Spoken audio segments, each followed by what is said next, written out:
en Radio News.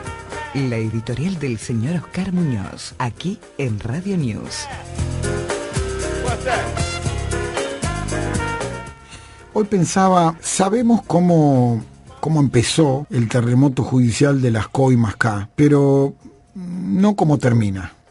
Todos los días va apareciendo otra manzana podrida, que son tantas ya que difícilmente se encuentra una manzana intacta. Se supo que la declaración de Martín Larraburu, exsecretario de Juan Manuel Abal Medina, encendió alarmas en la Cámpora. Como dato conexo de los valijeros K, que fueron ya mencionados, ahora en la ampliación de la declaración de este tal Larraburu, que descubrió el velo en realidad de otra categoría, porque se supo ahora con detalles cómo se financiaba la banda de Máximo Kirchner, que a la muerte de su padre, sin lugar a dudas, pasó a ocupar el lugar central de recaudación con claro conocimiento pleno de Cristina Fernández. Pero las sorpresas no paran. El gabinete de Alicia Kirchner tiene personajes de variopelaje. Muchos, si no casi todos, innombrables. Pero ahora apareció el nombre de uno que ya era por todos conocido, por el maltrato a los viejos jubilados, por sus desplantes y aires de hombre influyente y todopoderoso, que mostró su hilacha cuando decidió nombrar a su propia esposa para que lo controlara en el Tribunal de Cuentas. Hablo de Basanta. A partir de allí quedó como exponente claro del nepotismo del gobierno de Alicia Kirchner y como muestra de impunidad de la Cámpora en la provincia de Santa Cruz.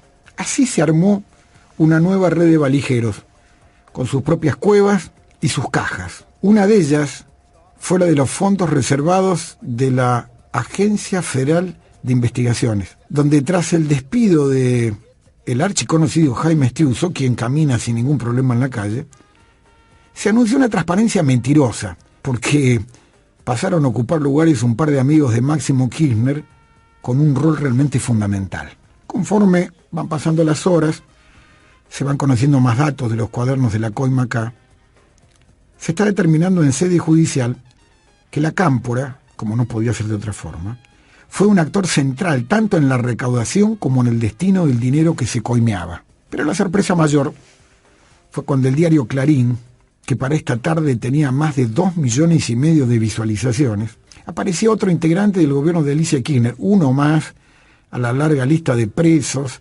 imputados, procesados y embargados, y que era el hombre clave en esa estructura para el financiamiento de la política, y este había sido una persona de vínculo estrecho con Máximo Kirchner.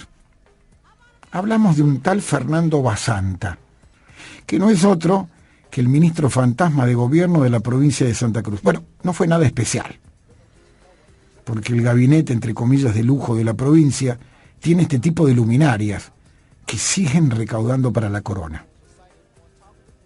Pero lo más fuerte de la nota del diario Clarín es cuando relata descarnadamente lo que ya era conocido por muchos, la vinculación como aspirante espía de Basanta, que se habría sumado a la Agencia Federal de Inteligencia para el manejo de fondos reservados de un modo muy secreto.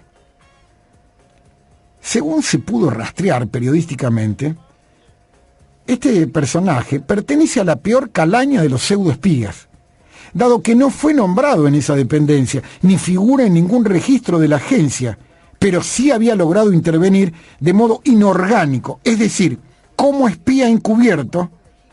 Bueno, ahora es quien a modo de fantasma dirige la policía en Santa Cruz. ¿Y por qué digo que esto de inorgánico es lo peor dentro de los buchones, dentro del gremio de los buchones? Porque es aquel que no asume la responsabilidad de blanquearse como espía y quiere permanecer inorgánico. Quiere decir que cobran en una cuenta en un banco pirulo, no aparece en ningún lado, pero es un típico buchón.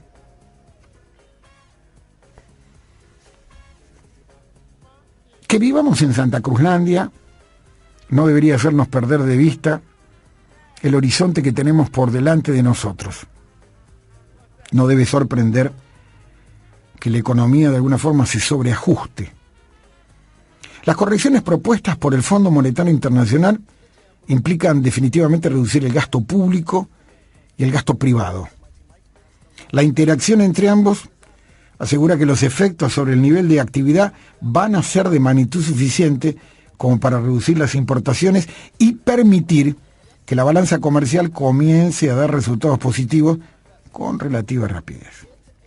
Pero claro, el costo va a ser muy alto, como resulta usual en los programas con ajuste fiscal.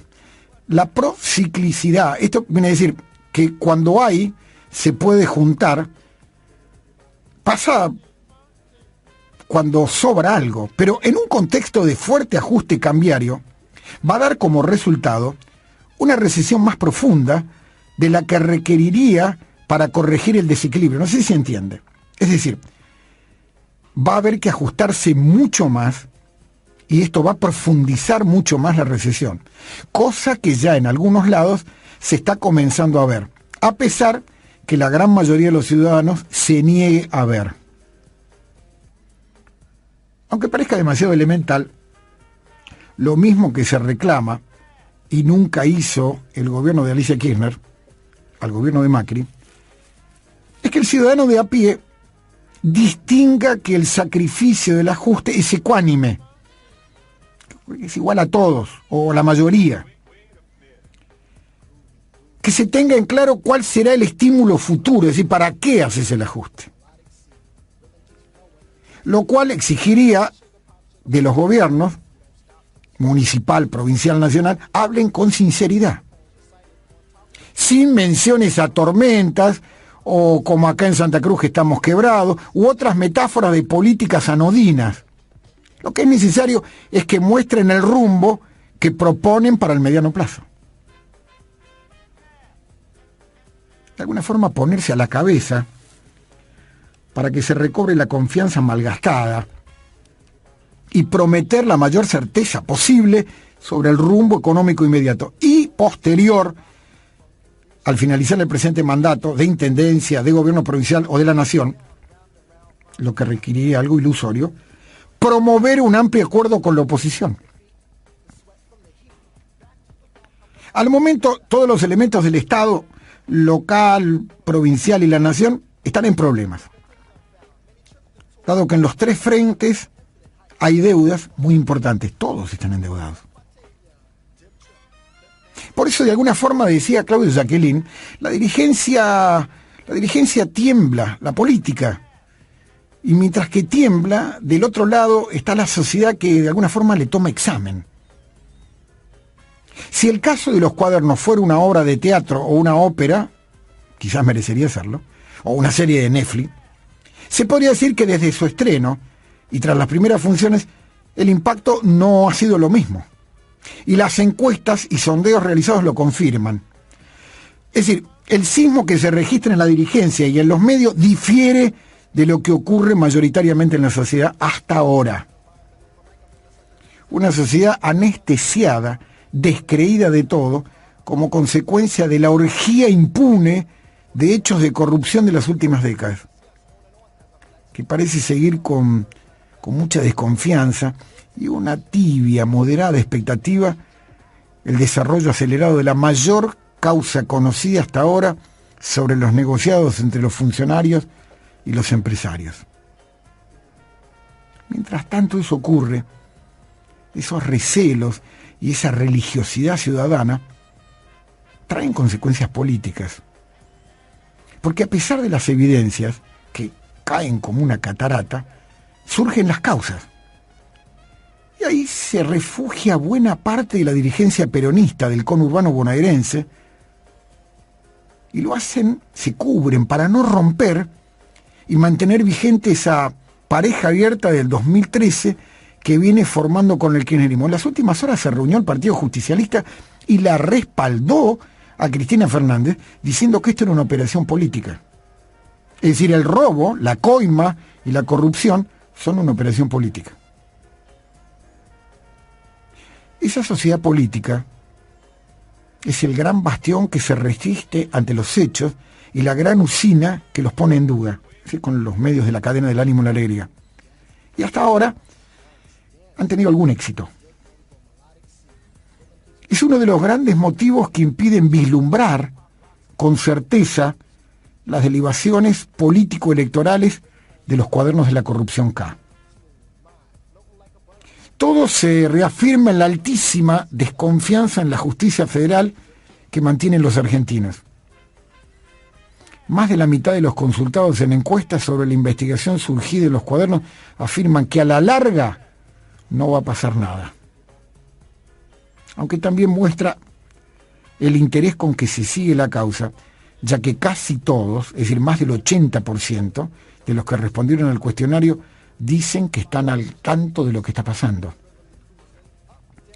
Lo cierto es que, aunque la situación judicial de Cristina Fernández se complica a velocidad supersónica, no se advierte fugas masivas del peronismo, y ningún senador peronista se avergonzó por haber demorado, mejor dicho, otra semana la autorización pedida para la justicia federal para que allane sus domicilios, que es ya un hecho más protocolar que otra cosa.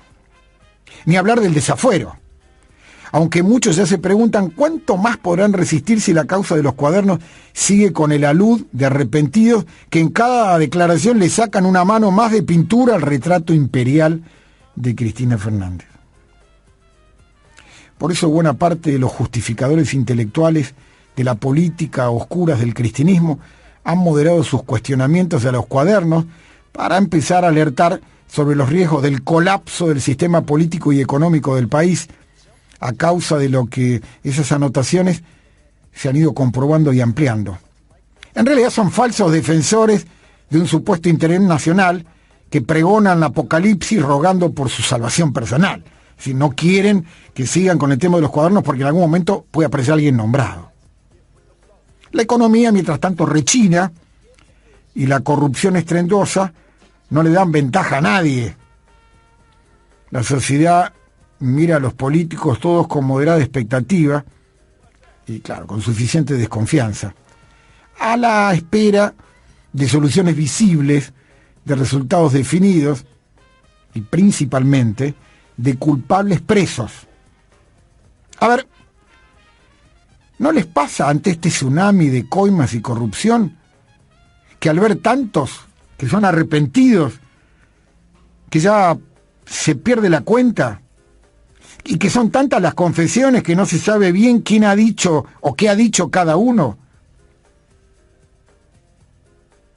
Pero lo que sigue apareciendo increíblemente en las cosas que cuentan, y que siguen apareciendo, y que es extraordinario, es que haya políticos, militantes, vendedores de humo que las nieguen o que traten de empequeñecerlas.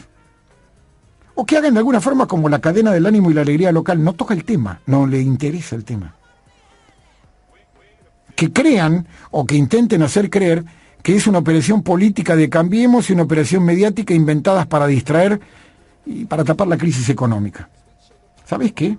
Menosprecian al ciudadano medio, que sufre la inflación, la devaluación, la presión impositiva, el desmesurado crecimiento económico de los políticos, de los dirigentes gremiales, de los empresarios, en desmedro de cada vez más pobres jubilados y empleados públicos o privados.